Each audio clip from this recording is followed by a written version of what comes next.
आज की मेरी वीडियो कोलेस्ट्रॉल के मरीजों के लिए बहुत ज़्यादा फायदेमंद होने वाली है।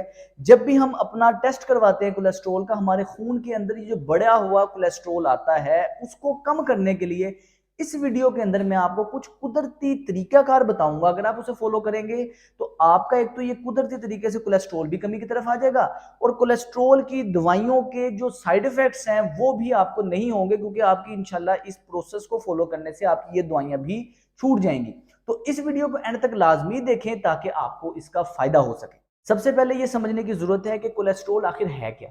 कोलेस्ट्रॉल एक मॉलिक्यूल है, हमारा जिस्म कुदरती तौर पर इसको प्रोड्यूस करता है। हमारा जिगर 75% कोलेस्ट्रॉल हमारे जिस्म में हमारा जिगर प्रोड्यूस करता है, और जो 25% बकाया कोलेस्ट्रॉल है वो हम डाइटरी इनटेक मतलब जो हम खाते हैं उससे जो हमें कोलेस्ट्रॉल मिलता है वो कुल मिला के 25% हिस्सा उस कोलेस्ट्रॉल का होता है। अब कोलेस्ट्रॉल हमारा जिस्म बनाता इसलिए है क्योंकि इसके बहुत ज्यादा फंक्शन है। कोई भी चीज हमारे जिस्म में बेकार नहीं है। अब कोलेस्ट्रॉल क्या काम करता है, ये बैकबोन है हमारे हार्मोन्स की प्रोडक्शन में। ये टेस्टोस्टेरोन, प्रोजेस्टेरोन, एस्ट्रोजन, कोर्टिसोल, ये सारे हार्मोन कोलेस्ट्रॉल की वजह से बनते हैं। इसके अलावा विटामिन डी को बनाने के लिए जिसमें में कोलेस्ट्रॉल की जरूरत पड़ती है। हमारे दिमाग को प्रॉपर फंक्शन करने के लिए कोलेस्ट्रॉल की जरूरत है। हमारी आंखों को प्रॉपर फंक्शन करने के लिए कोलेस्ट्रॉल की जरूरत है। और जो हमारा बाइल है उसकी भी फॉर्मेशन में कोलेस्ट्रॉल का रोल है। गो के हम कोलेस्ट्रॉल के बगैर अपने खुराक को हजम भी नहीं कर सकते। अब यहाँ इस कॉन्सेप्ट को समझना जरूरी है कि कोलेस्ट्रॉल चूंकि हमारा जिगर ही ट्रांसपोर्ट करता है हर जगह, तो जिगर से कोलेस्ट्रॉल को हमारे खून में और बाकी खुलियों में भेजने के लिए जो चीज इस्तेमाल करता है जिगर, जो गाड़ियां इस्तेमाल करता है, जो कैरियर इस्तेमाल करता है, उसको एलडीएल कहते हैं, लो डेंसिटी लिपोप्रोटीन, और कई लोग इसको बैड कोलेस्ट्रॉल भी कहते हैं। दूसरे नंबर पे वो वाले कैरियर्स, वो वाली गाड़ियां जो बाकी खून से और खुलियों से फालतू कोलेस्ट्रॉल, फालतू चिकनाई इकट्ठी करके वापस जिगर की तरफ लेकर आती हैं, उसको हम good cholesterol, HDL, high density lipoprotein कहते हैं। जब भी हम अपने खून में कोलेस्ट्रॉल का टेस्ट करवाते हैं और उसके अंदर आपको एलडीएल नॉर्मल पोजीशन से ज्यादा नजर आए, तो उसका मतलब ये है कि हमारे जिगर से ज्यादा मिकदार में चिकनाई खून में जा रही है और खुलियों में जा रही है, जो कि नुकसान का बाइस बन सकती है। इसलिए हमारा गोल ये होता है कि हमने एचडीएल मतलब गुड कोलेस्ट्रॉल, मतलब वो वाली गाड़ियां जो कि खून और खुलियों से इस फालतू चिकनाई को पकड़ के वापस जिगर में लेकर आए, उसकी शरह को जिस्म में बढ़ाना है ताकि हमें कोलेस्ट्रॉल के बढ़ने की वजह से कुछ साइड इफेक्ट्स ना हो सके। अब कोलेस्ट्रॉल को कम करने के लिए जो दवाइयां इस्तेमाल की जाती हैं उनको स्टैटिन्स कहा जाता है। स्टैटिन्स करती क्या हैं कि जो एंजाइम कोलेस्ट्रॉल को प्रोड्यूस करता है उसको रोक देती हैं, उसको ब्लॉक कर देती हैं।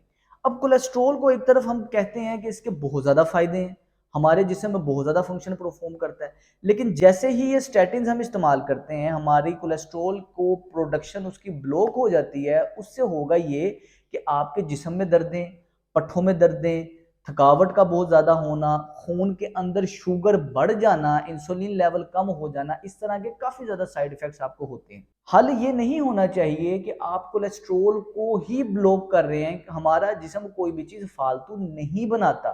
कोलेस्ट्रॉल अगर खून में ज़्यादा हो रहा है, इसको समझने की ज़रूरत है कि ये आखिर ज़्यादा एलडीएल हो क्यों रहा है। तो हमें अगर ये वजह समझ आ जाएगी कि आखिर क्यों हमारे जिगर से ये कोलेस्ट्रॉल ज्यादा खून में जा रहा है, तो हम इसको ठीक करने के लिए कुछ कुदरती तरीकाकार अपना सकेंगे। इस कॉन्सेप्ट को समझने के लिए मैं आपको मिसाल दूंगा इस नॉन स्टिक फ्राइंग पैन की। अब फर्ज करें कि हमारी जो खून की नालियां हैं वो इस नॉन स्टिक फ्राइंग पैन की मिसाल है। हम जितनी दफा भी इसमें कोई चीज को पकाएंगे वो इसके ऊपर चिपकेगी नहीं, क्योंकि इसके ऊपर एक बारीक सी लेयर है जो कि खुराक को खाने के ऊपर चिपकने से रोकती है। अगर हम इसके ऊपर स्क्रैच करेंगे, अब छुरी से, चम्मच से इसे अच्छी तरह स्क्रैच करें, अब उस स्क्रैच से होगा ये, उस स्क्रैच के बाद जब भी हम इसके ऊपर कोई चीज पकाएंगे तो वो चिपकना शुरू हो जाएगी। हमारी जो खून की नालियां वो भी इस तरह काम करती हैं। होता ये है कि जो हमारी खून की नालियों का जो अंदर वाली बारीक सी सतह है उसको एंडोथेलियम कहते हैं, जो कि जिस तरह इसके ऊपर एक बारीक सी सतह थी, इस तरह हमारी खून की नालियों के अंदर भी एक बारीक सी सतह होती है ऊपर, उसको एंडोथेलियम कहते हैं।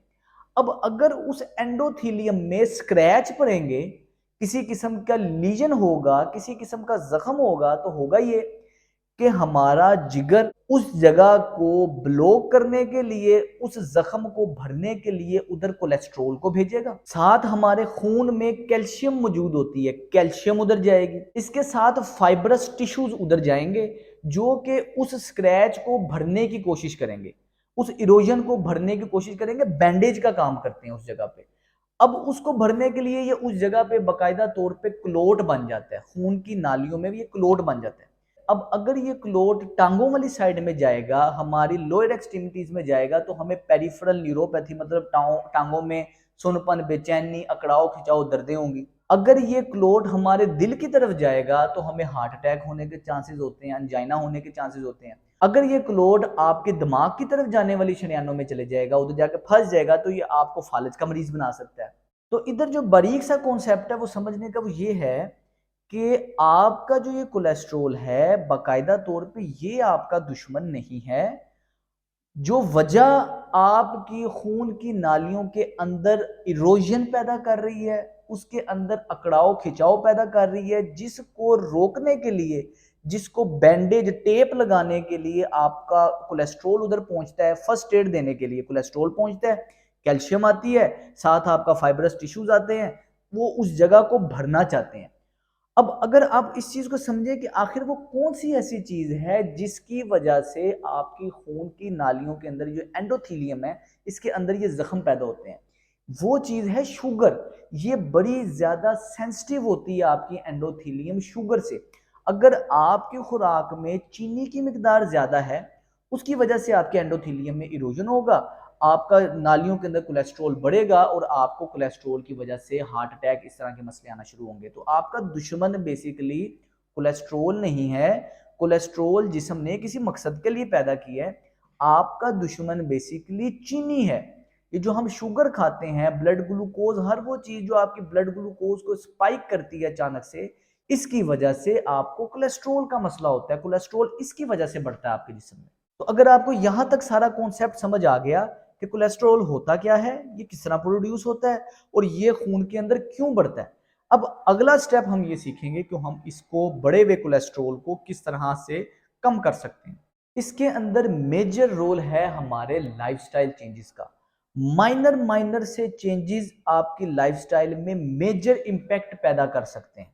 हमारा गोल है गुड कोलेस्ट्रॉल एचडीएल को खून में बढ़ाना और बैड कोलेस्ट्रॉल एलडीएल को खून से कम करना। सबसे पहला स्टेप है वर्जिश। आपने 20 से 30 मिनट डेली वर्जिश लाजमी करनी है। अब इसके अंदर वर्जिशों में भी काफी वर्जिश है, कोई लोग वॉक करते हैं, कोई जिम करते हैं, कोई जॉगिंग करते हैं। मैं इसमें एडवाइस करता हूं कि कोलेस्ट्रॉल के मरीजों के लिए जो सबसे फायदेमंद वर्जिश है वो है लो इंपैक्ट कार्डियो या हाई इंटेंसिटी इंटरवल ट्रेनिंग।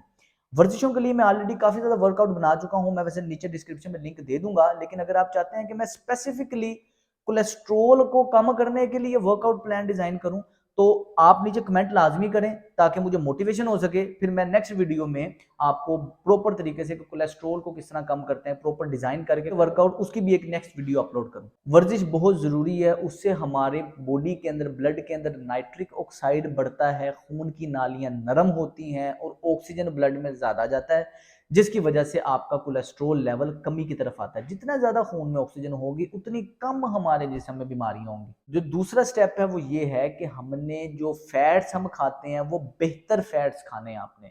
मतलब आपने वो वाली चिकनाई खानी है जो हमारे दिल की सेहत के लिए, हमारे खून और शरीयानों की सेहत के लिए बहुत ज्यादा फायदेमंद हो। इसके अंदर आपने एक तो घी का इस्तेमाल, बनास्पति घी का इस्तेमाल बिल्कुल नहीं करना, आपके लिए जहर है। आपने इस्तेमाल करना है कुकिंग ऑयल का। अब कुकिंग ऑयल के अंदर कौन सा कुकिंग ऑयल इस्तेमाल करें, मार्केट में बहुत ज्यादा कुकिंग ऑयल मिलते हैं। आपने कनोला ऑयल इस्तेमाल नहीं करना, पाम ऑयल इस्तेमाल नहीं करना, सनफ्लावर ऑयल इस्तेमाल नहीं करना और सोयाबीन ऑयल भी इस्तेमाल नहीं करना।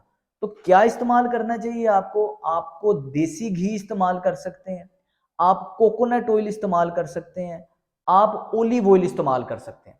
अपनी खुराक में फैट्स की सिलेक्शन को बेहतर करके आप अपने खून में कोलेस्ट्रोल को कमी की तरफ लेकर आ सकते हैं। तीसरे नंबर पे आपने सिंपल कार्ब्स को अवॉइड करना है।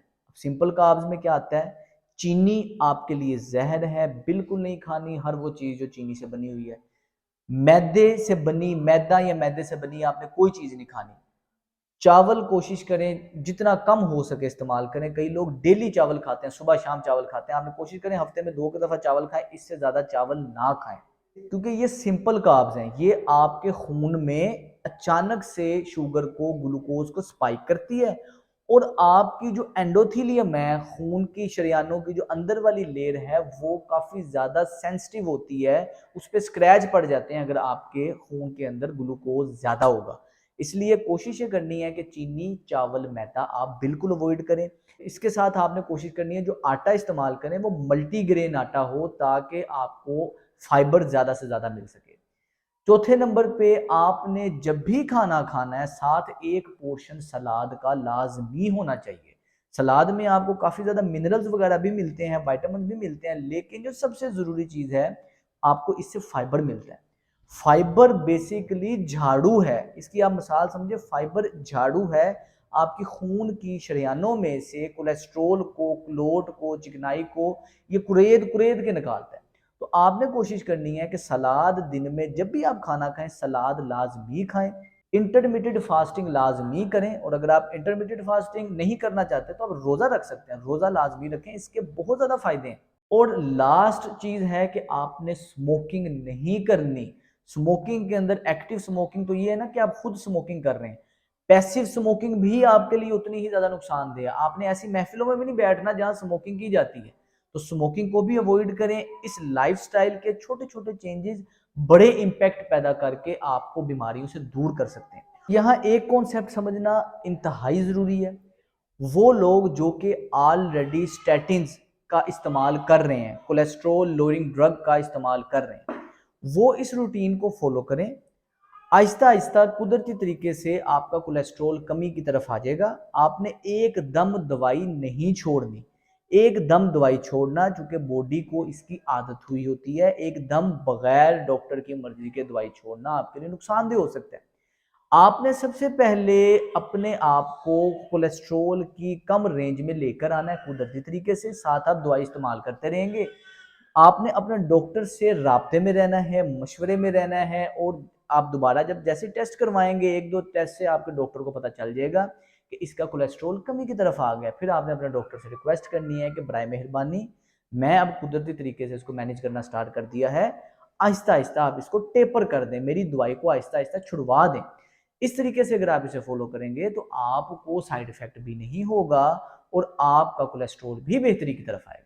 उम्मीद करता हूँ ये वीडियो आपको अच्छी लगी होगी। तो अगर आपको ये वीडियो फायदेमंद लगे, इसको शेयर करें ताकि ज़्यादा से ज़्यादा लोगों को अवेयरनेस हो सके, और इस चैनल को भी सब्सक्राइब करें ताकि हेल्थ रिलेटेड इस तरह का कंटेंट आप तक पहुँच सके। मेरा नाम है सुलेमान फिरोज। अस्सलाम वालेकुम।